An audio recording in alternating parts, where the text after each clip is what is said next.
Kalau berjaga-jaga 1 jam saja terasa berat, bagaimana bisa berjaga-jaga seumur hidup?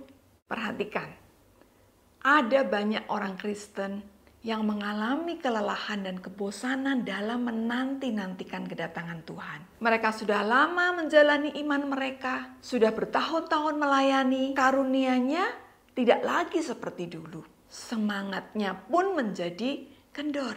Melayani hanya sebagai rutinitas sehari-hari aja dan bukan menjadi sesuatu yang dilakukan dengan semangat dan sukacita. Meskipun kasih mereka itu tidak hilang, tetapi tidak menyala-nyala lagi, bahkan cenderung untuk kehilangan cinta mula-mula kepada Tuhan.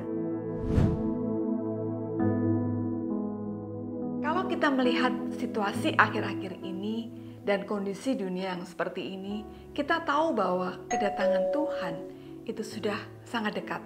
Selain memberikan tanda-tanda untuk akhir zaman ini, Alkitab juga memberikan nasihat bagaimana supaya kita bisa menyongsong kedatangan Tuhan yang kedua kali. Salah satu nasihat dari Alkitab kita bisa baca dari kitab Matius pasal 25 ayat 1 sampai dengan 13. Mari akan saya bacakan bertahap ya.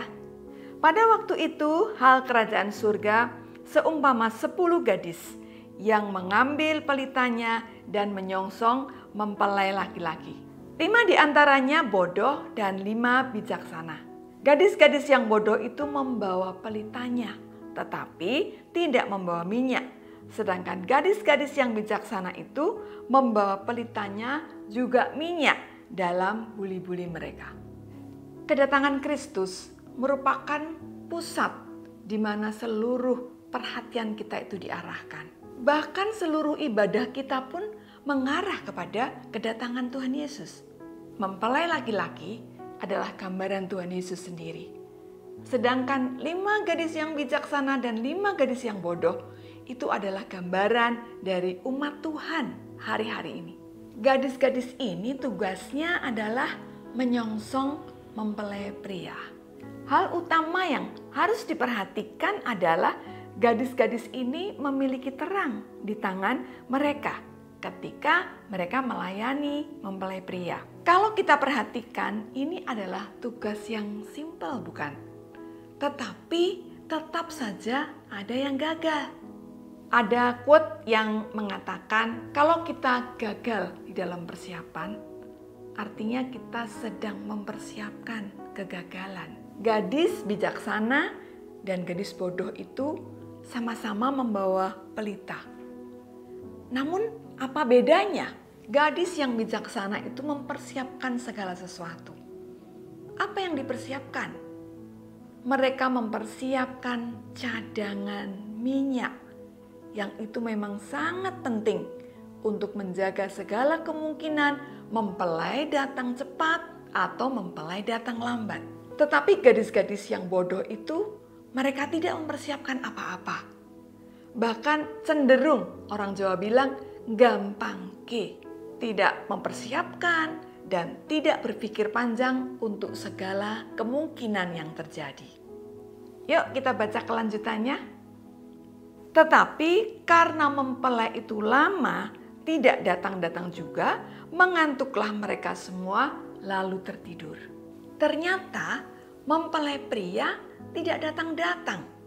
Akhirnya mereka semua kelelahan, mengantuk, dan tertidur.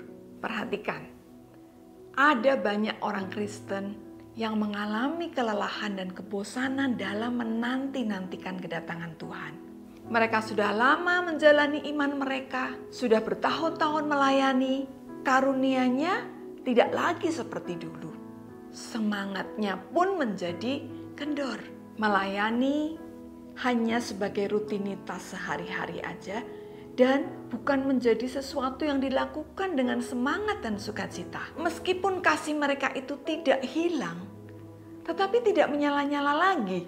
Bahkan cenderung untuk kehilangan cinta mula-mula kepada Tuhan. Kalau berjaga-jaga 1 jam saja terasa berat, bagaimana bisa berjaga-jaga seumur hidup? Mari kita lanjutkan ayat berikutnya. ayat 6 sampai dengan 9. Waktu tengah malam terdengarlah suara orang berseru, "Mempelai datang, songsonglah dia." Gadis-gadis itu pun bangun semuanya lalu membereskan pelita mereka. Gadis-gadis yang bodoh berkata kepada gadis-gadis yang bijaksana, "Berikanlah kami sedikit dari minyakmu itu, sebab pelita kami hampir padam." Tetapi jawab gadis-gadis yang bijaksana itu, "Tidak, nanti tidak cukup untuk kami dan untuk kamu. Lebih baik kamu pergi kepada penjual minyak dan beli di situ." Saat tertidur, mempelai datang. 5 gadis bijaksana yang membawa minyak, pelitanya tetap menyala. Sedangkan gadis-gadis yang bodoh itu, mereka tidak membawa cadangan minyak, sehingga pelita mereka hampir padam dan terpaksa pergi untuk membeli minyak. Ayat 10 sampai dengan 12. Akan tetapi waktu mereka sedang pergi untuk membelinya, datanglah mempelai itu, dan mereka yang telah siap sedia masuk bersama-sama dengan dia ke ruang perjamuan kawin. Lalu pintu ditutup. Kemudian datang juga gadis-gadis yang lain itu dan berkata, "Tuan, Tuan, bukakanlah kami pintu." Tetapi ia menjawab, "Aku berkata kepadamu, sesungguhnya aku tidak mengenal kamu." Akibatnya fatal. Ketika 5 gadis yang bodoh itu pergi membeli minyak, mempelai itu datang dan segera masuk ke ruang perjamuan kawin dan pintu ditutup. Gadis-gadis bodoh ini tidak bisa masuk ke ruang perjamuan kawin. Jadi dari kisah perumpamaan 5 gadis bijaksana dan 5 gadis bodoh itu kita bisa belajar bahwa ada 2 jenis orang Kristen dalam menanti-nantikan Tuhan. Yang satu bijaksana, yang satu bodoh. Kali ini saya mengajak saudara-saudara untuk memilih menjadi orang percaya yang bijaksana. Yang pelitanya terus menyala, yang imannya terus menyala, dan kasih kesetiaan kepada Tuhan yang terus terjaga. Tuhan Yesus